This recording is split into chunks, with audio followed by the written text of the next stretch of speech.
Perú, en las cuales señalaban pues que gran parte de las prácticas todavía estaban enmarcadas en modelos custodiales, ¿no? Y una cuestión de paternalismo, ¿no?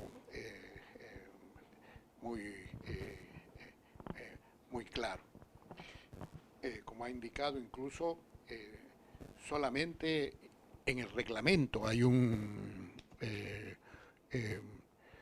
disposición, ¿no? La cuarta disposición complementaria, en las cuales habla explícitamente de planificación anticipada. Pero igualmente ahí indica que el Ministerio debe de regular eso, es decir, el reglamento debería regular, pero están buscando otro reglamento, ¿no? Que regule esto. Y esto choca pues con una serie de aspectos.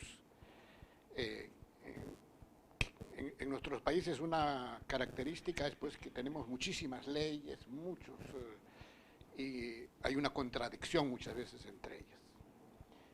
Y uno de los problemas, esto en el caso del Perú específicamente, es su propia constitución. En la constitución política del Perú, si mal no recuerdo, el séptimo artículo, habla pues de la libertad, la autonomía que tenemos todos, excepto quienes tienen discapacidad, ¿no? Y esa es ley de leyes. Y entonces luego vienen estos otros artículos que evidentemente van en la dirección correcta, pero que tienen pues que ir concordando, creo que los abogados utilizan el término concordando con todas las otras leyes, ¿no? Entonces, y esto no es casualidad, yo creo que no es simplemente que es proceso, sino es difícil, ¿no? Porque entiendo que debe, pues, de algún modo lograrse un equilibrio entre lo que es la autonomía y lo que es la beneficencia y no maleficencia. Durante mucho tiempo ha estado predominando la beneficencia, la no maleficencia, ¿no? Con predominio del paternalismo médico, pero momentos en los que parece que quiere pasarse al otro extremo, ¿no? En las cuales de repente estamos abandonando nuestra responsabilidad. Y lo que de algún modo tiene, yo creo que lograrse es que hay un equilibrio entre lo que es nuestra responsabilidad como médicos, pero al mismo tiempo respetando lo que es la autonomía. Ese equilibrio me parece pues que es uno de los principales dilemas que hay que solucionar. En ese sentido, más bien pediría a quienes están ahora en esta reunión nos puedan dar sus puntos de vista, de repente pedirle al doctor Madrigal, no existe nada de México, no sé cuál sea como aquí tenemos la suerte de tenerlo, de repente nos puede informar al respecto.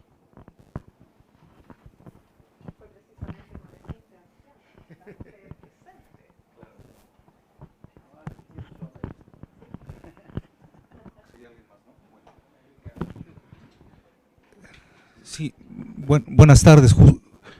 Justamente en la mañana presentamos un poco la situación. Este era un simposio más dedicado a los países del sur de América, pero entre las cosas que comenté por la mañana es precisamente en el pasado mes de mayo se aprobó un decreto que reforma 3 artículos de la Ley General de Salud.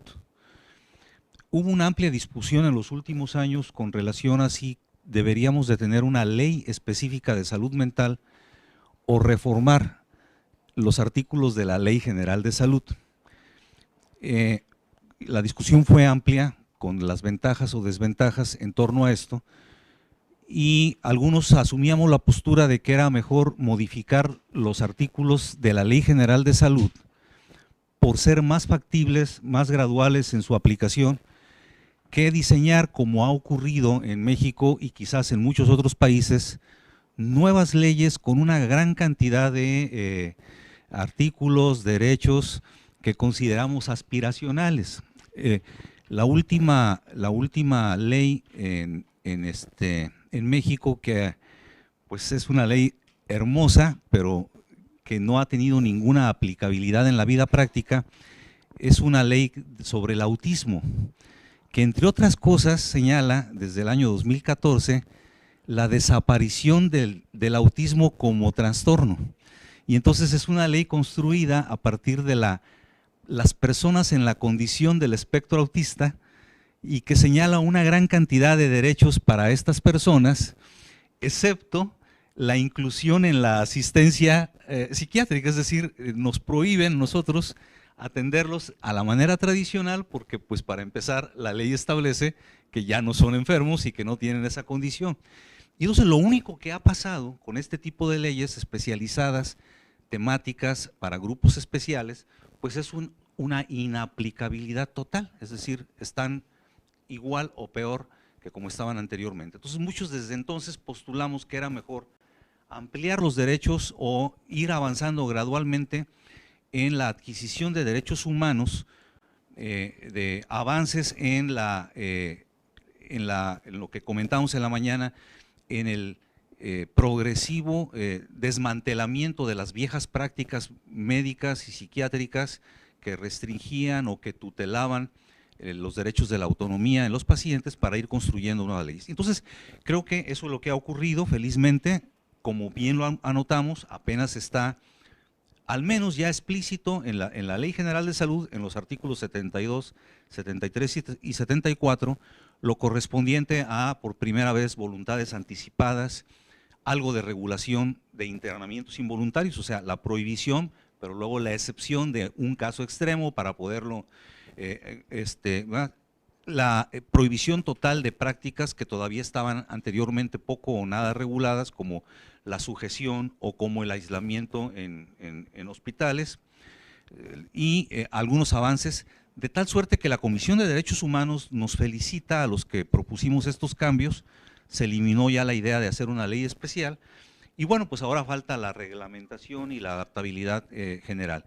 En ese sentido, muy parecido a lo que ha ocurrido aquí en Chile, como bien lo presentó la doctora Carolina, desde ellos con un poco más de ventaja y un poco más de avances en ese sentido. Pero creo que en eso pues es un tema que nos ocupa a todos y, como lo señalaba también, va a ser muy importante que la conquista gradual de derechos hacia nuestros pacientes y usuarios se acompañe de los cambios culturales que tiene que tener el personal dedicado a la salud mental, que a veces nos convertimos en los más resistentes por el temor a perder privilegios, poder y esta actitud paternalista que siempre nos acompaña. El doctor Lolas hacía un comentario fabuloso que decía, pues al final de cuentas siempre será el diálogo entre lo posible, entre lo deseable y entre los deberes de cada una de las competencias.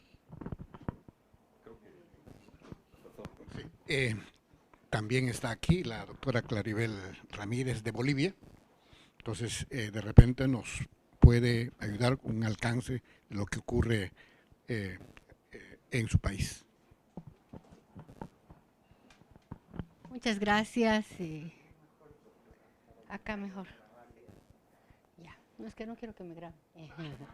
Bueno, buenas tardes a todos. Bueno, a la mayoría los he conocido un poquito ayer. Mi nombre es Claribel Ramírez, vengo de Bolivia y yo soy psiquiatra forense y soy criminóloga, por lo tanto me interesa muchísimo esto de la ley.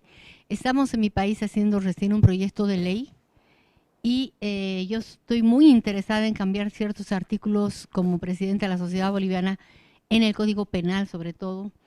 En lo que es, por ejemplo, les comento, hay un artículo que es el artículo 17 que se habla sobre la inimputabilidad. Y he estado viendo legislación comparada de países como vecinos, como son Chile, Ecuador, Perú, Argentina, y he hecho la legislación comparada y he presentado diferentes instituciones. Estamos haciendo un puente para ir al Congreso, y en esto veo que la legislación de todos ustedes, en la nuestra dice es inimputable, por ejemplo, la persona que es enfermo mental, que hay 3 circunstancias, ¿no? Enfermo mental, que tiene una insuficiencia de la inteligencia, o que tiene un trastorno mental transitorio. Estoy de acuerdo en el segundo y en el tercero, todo eso yo creo, sin embargo en el primero no, porque dice enfermo mental. Entonces de eso se agarran los abogados, porque enfermo mental puede ser cualquiera de nosotros, y se agarran de eso y ya lo declaran inimputable. Entonces es algo altamente malo y peligroso para la justicia en mi país. Eso es lo que queremos cambiar. Después, el bien jurídico mayor a proteger, como sabemos todos, es la vida. Y la vida, hablamos hoy en el almuerzo, la vida no solamente es la parte física, sino también la salud mental. Si hablamos de salud, hablamos de la parte mental y la parte física. Eso es integral, hablar de salud. Entonces, me interesa mucho este tema, porque yo creo que uniendo las fuerzas entre países podemos lograr algo que sea macro, como algo que sea el paraguas para todos los países que nos rodean, que somos APAL, y que en eso nos podamos sustentar ante nuestros congresos si es que no lo entienden, ¿no? Otro problema con el que chocamos y trabajamos un poco con un juez civilista que le comentaba al doctor, hemos hecho un artículo en el que decía cómo internamos a los pacientes que no quieren internarse, ¿no? Que es otro problema grande. Psicóticos. O sea, el psicótico, como todos los psiquiatras sabemos, es el que menos nos va a decir, no, yo no estoy loco, ¿no? No está loco. Por ejemplo, los delirantes nunca van a asumir que están locos y pueden ser altamente peligrosos. Entonces, ¿cómo internamos? O sea, ¿qué nos protege para internarlo? Si la familia nos pide lo que sea y nosotros lo internamos, podemos después tener cualquier problema legal que nos hagan. Y hasta que salgamos de esto, que es ya algo penal incluso, ¿cómo la batimos? ¿No? Ese es el problema, otro gran problema que tenemos. Entonces, yo estoy muy interesada y doctora, yo le agradecería mucho que estemos en contacto para ver cómo usted me puede guiar, porque yo no soy abogada, sí trabajo mucho con penalistas, pero la esencia no la tengo porque soy psiquiatra, y en lo que me pongo a revisar veo esto y además otro problema también que les comento es algo que es bien irónico, eso de las sustancias mínimas. Nosotros tenemos la ley 1008 de las sustancias ilícitas, que son la marihuana y la cocaína. Como ustedes saben, mi país es cocalero. Y bueno, en uno de los artículos, en el artículo 48, dice que a la persona que se le encuentre con la cantidad mínima, y no tenemos nosotros cantidad mínima para las drogas ilícitas, ni para la marihuana ni para la cocaína. Sí he visto, también he revisado la legislación comparada, Ecuador tiene, Argentina tiene, Perú tiene, incluso Ecuador se lleva la flor porque tiene incluso para las diferentes formas de cocaína y además tiene para las anfetaminas más, cosa que no tiene otro país de acuerdo a lo que he revisado. Mi país no tiene nada. Y entonces el juez, y eso es lo que se atiende al día a día, es tan subjetiva esa ley porque te dice con la cantidad mínima que se le encuentre, ¿no? O sea, ¿y cuánto es la cantidad? No dice. Entonces lo meten a la cárcel. El otro día he hecho una pericia de un chico australiano que vino y por tener 1 miligramo de marihuana estaba 7 meses en la cárcel. 1 miligramo. Y como no hay una legislación de cuánto es la cantidad mínima, ¿no? Entonces había que ver si era dependiente o no era dependiente, pero el chico estaba peregrinando porque no sabía ni hablar español. La mamá los papás llegaron desde Inglaterra, todo un problema para la familia y nosotros no pudiendo dar una respuesta. Entonces, ¿qué era? Tuvieron que mandar un certificado desde Inglaterra del médico que lo trataba, que le había estado dando la marihuana, según lo que decía el psiquiatra allá, para que esté más tranquilo el chico. Y él justificaba eso. Pero aquí, como no teníamos, perdón, me refiero a mi país, no teníamos una legislación que diga la cantidad mínima, el pobre chico estaba en ese periodo que nosotros llamamos de prueba y no la estaba pasando nada bien. Y eso es lo que pasa. Peces gordos con mucha cantidad de droga que se transporta y se comercializa al exterior, no pasa nada, pero hay gente con mínima cantidad que está en la cárcel durante años porque a veces en mi país pasa que después de 4 años recién te absuelven y había sido inocente, pero ya te quitaron 4 años de tu vida. Entonces, esos aspectos, esas particularidades específicas, yo les manifiesto, de los artículos en mi país, tanto del Código Penal como de las sustancias ilícitas en esto de las drogas, que quisiera que trabajemos a nivel APAL para tener un paraguas y que sea, porque la realidad es la misma. La realidad es la misma en muchos de nuestros países. Perú, Bolivia, sobre todo mucho con esto de la cocaína, porque somos productores de hojas de coca, y en otro es esto de a todos los psiquiatras nos incumbe esto de la parte de la internación. Si internamos y después tenemos problemas legales, ¿por qué hemos internado? Hemos internado por salvar la vida porque ese chico o chica era auto y heteroagresivo. Pero ¿y después quién nos protege a nosotros? ¿No? Pueden meternos un juicio penal. Entonces eso es, doctora. Eso sería de mi parte y muchas gracias.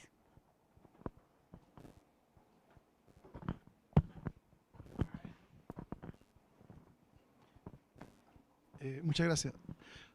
Solamente quería hacer una... ¿Tengo que ir allá? Bueno, muy bien. Será.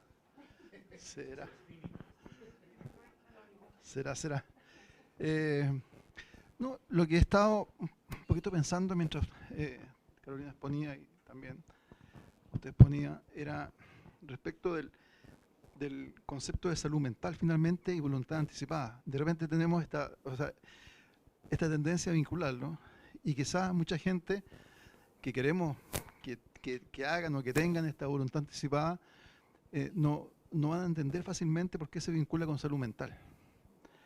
Yo creo que ese es un tema conceptual que hay que colocarle ahí una especial atención, porque si no finalmente lo que estamos haciendo es restringiendo cada vez más la idea de voluntad anticipada a un grupo que va a ser cada vez posiblemente más reducido, digamos, porque nadie se va a sentir con problemas de salud mental. Bueno, ese era un punto. Y el segundo punto, y ahora que estamos a la puerta de un proceso en Chile plebiscitario importante, tenemos una propuesta de constitución que habla de la plurinacionalidad, ¿no? Uno podrá estar de acuerdo o no de acuerdo, no es el tema. Pero la pregunta mía es la siguiente. Por ejemplo, particularmente en el caso de Bolivia y también en muchos países de América Latina que tienen particularmente regiones muy especiales, Bolivia y Ecuador, países plurinacionales, etcétera. Todo lo que hemos visto, por lo menos hoy día en general, se ve como cosas universales. Universales.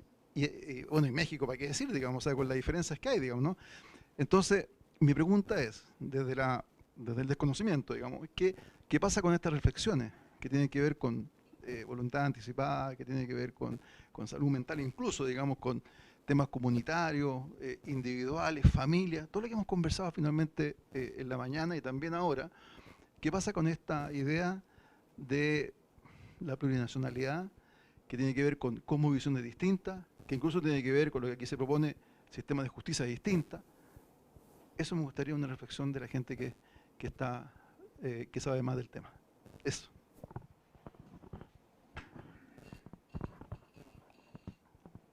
El doctor Lola creo que quiere ilustrar.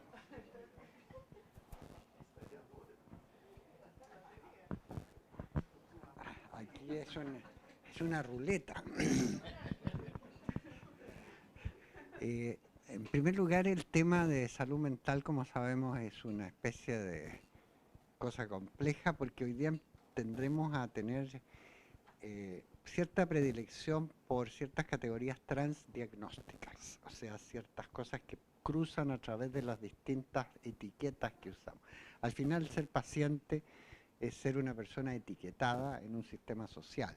Quien etiqueta adquiere un poder y se inicia una carrera de paciente, pero eso no tiene mucho que ver con la salud mental. Yo quería recordar una vieja disposición de la Organización Mundial de la Salud, que es esto de la discapacidad, y recordar que estos instrumentos que usábamos distinguían entre impairment, menoscabo, disability, discapacidad, y handicap, minusvalía, que son niveles completamente distintos de recuperabilidad. Entonces, ¿qué tiene que ver esto con las directrices anticipadas. ¿Debo yo tener directrices anticipadas si tengo un menoscabo, que es completamente recuperable?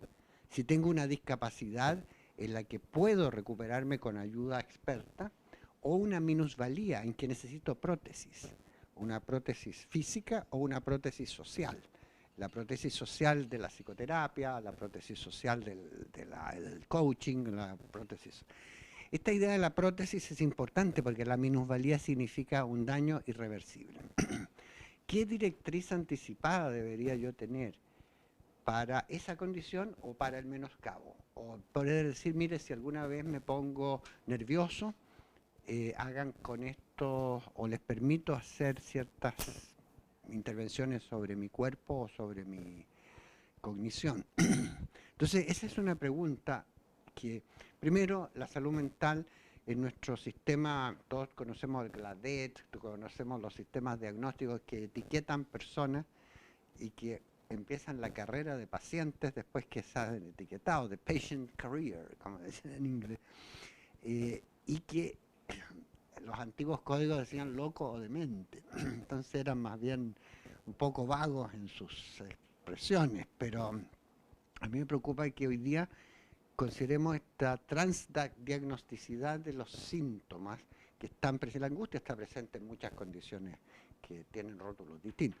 pero más me interesa una respuesta de los juristas quizás, de si las directrices anticipadas deben aplicarse al impairment, menoscabo, el disability, la discapacidad, o el handicap, que es ya la discapacidad pero totalmente irreversible que necesita prótesis, o sea, necesita apoyo social.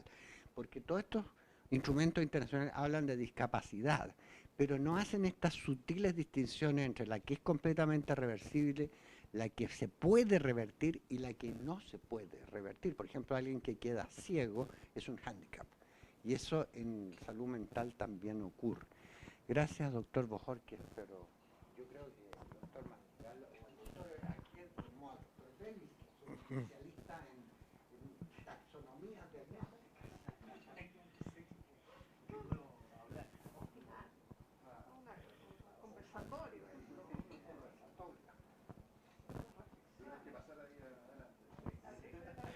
Mientras Carolina va preparándonos la respuesta a la interesante pregunta del doctor. No, bueno, sí, no sé si soy especialista en algo, pero bueno, yo creo que tanto las charlas de la mañana como estas han sido muy interesantes porque yo creo que plantean problemas concretos. Yo soy un clínico que trabajo en el hospital universitario y entonces desde ahí pienso cómo estas discusiones, que pueden ser a veces tan lejanas del ejercicio cotidiano, o que creemos que son tan lejanas, tienen tanta vida, ¿no?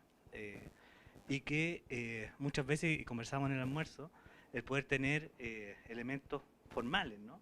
Por ejemplo, esto de directriz anticipada o distintos nombres parecidos que puede tener, de poder ir precisando qué dibujo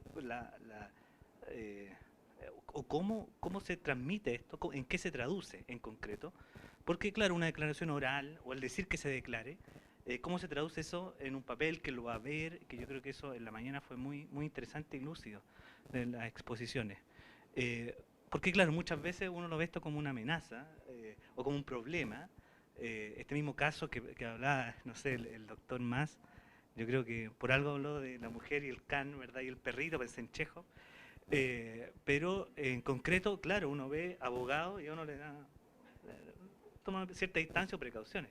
Pero cómo anticiparse también nosotros, como clínicos, en espacios como estos, y también incluyendo a los pacientes, y que también nosotros lo somos en distintos planos. Bueno, eso me hace pensar, y yo creo que la importancia de esto y tener una formalidad en el sentido quizás, usted puede explicar a lo mejor más estricto de cómo se puede establecer un consentimiento, una voluntad. Pero también la pregunta que hizo usted, lo encuentro muy interesante pensando, no sé qué vaya a pasar con nosotros, pero cómo mirar desde distintos lugares o entender lo plurinacional, ¿no? Y qué alcances puede tener esto que estamos nosotros discutiendo, Pero, y también de esto que existe quizá una visión universal. Y yo creo que la experiencia mexicana puede ser muy iluminadora, viendo como las distintas, no sé cómo decirlo, culturas, mezclas, dialectos, etcétera, pero no decir palabras inadecuadas, pero cómo conviven, ¿no? Y quizá de una manera mucho más explícita que la nuestra, ¿no? Pero yo creo que más agradecer este espacio, ¿no? La cosa yo creo que es un poco incluso más complicada, porque incluso en lo que planteaba el doctor Lolas, de trastornos potencialmente reversibles, pero que en determinados momentos simplemente nos exige a tomar decisiones. Concretamente, dos cosas, por ejemplo, el paciente que está en un brote psicótico, ¿no? De repente está funcionando bien, con un buen tratamiento luego va a funcionar bien, ¿no? ¿Quién toma la decisión? ¿No? Segundo, incluso otra situación en psiquiatría infantil, el desorden de déficit de atención, ¿no? Ahí están los padres. Los padres son plenamente conscientes, pueden recibir toda la información que, ¿no? Y cómo se toma esas decisiones, ¿no? Entonces, y ahí yo creo que se han ido ensayando pues algunas respuestas, pero todas ellas dejan pues cabos sueltos. ¿Por qué? Porque la realidad es diversa, ¿no? Entonces, uno tiene que ver un poco cada caso, ¿no? Como decían en bioética, no hay recetas ya hechas, ¿no? Hay que construirlas. Entonces, y cuando uno ve la realidad, otra vez lo que ve es que queremos adecuar nuestra teoría a la realidad, ¿no? Y no al revés, es decir, queremos que nuestra teoría reemplace un poco la realidad, cuando lo que tenemos que hacer es que nuestras teorías, pues, de algún modo permitan conocer bien la realidad. Entonces, por ejemplo, en la ley peruana respecto al internamiento, ¿no? Define lo que es internamiento y lo que es hospitalización. ¿Cuál es el criterio? El criterio es horario, ¿no? Si esto va a ser hasta 12 horas, se llama internamiento. Si es más de 12 horas, hospitalización. ¿Qué es lo que ha fundamentado esto? Honestamente no sé, ¿no? Incluso, en el mejor de los casos, dice, bueno, pues que esas 12 horas se pueden repetir hasta 72 horas, ¿no? Así es. E igual, las hospitalizaciones hasta 45 días, pero que a los 30 días hay que, ¿no? Y entonces,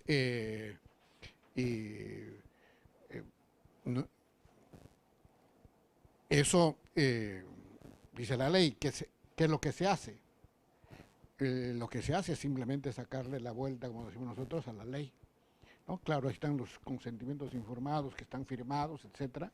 Ahí dice que se les ha explicado, etcétera, pero la misma Defensoría del Pueblo hizo una encuesta ahí y gran parte, incluso hasta de los familiares, simplemente les pidieron que firme, y con tal de hospitalizar a su paciente, bueno, pues lo firman, ¿no? Por un lado dice que puede ser el paciente, y por otro lado dice que en situación de emergencia, que no lo definen bien, ¿no? Puede ser la familia, pero luego dicen que solamente puede ser la familia cuando se trata de niños, ¿no? Y al mismo tiempo sí puede hospitalizarse gente con trastorno por uso de sustancias, solo por decisión de la familia, ¿no? Entonces, hay ese tipo de problemas que ya nosotros como clínicos tenemos pues dificultades, ¿no? Ya en el Perú varios colegas han sido encarcelados, acusados de secuestro, ¿no? Que la ley indica esto, ¿no? Entonces, familias esperadas, la buena fe, y simplemente pues eso a nivel judicial se ve de otra manera. En ese sentido, de repente, pues Carolina, con toda esta experiencia, nos puede ampliar un poco esos aspectos. Que son un poco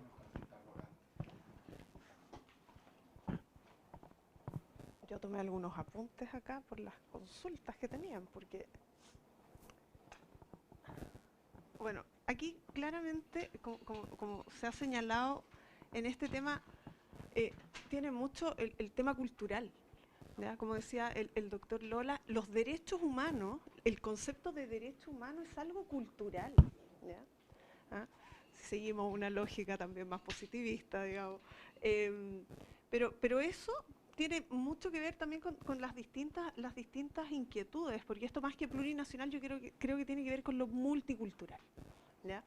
La atención de salud también siempre tiene que tener un enfoque cultural, intercultural, ¿ya?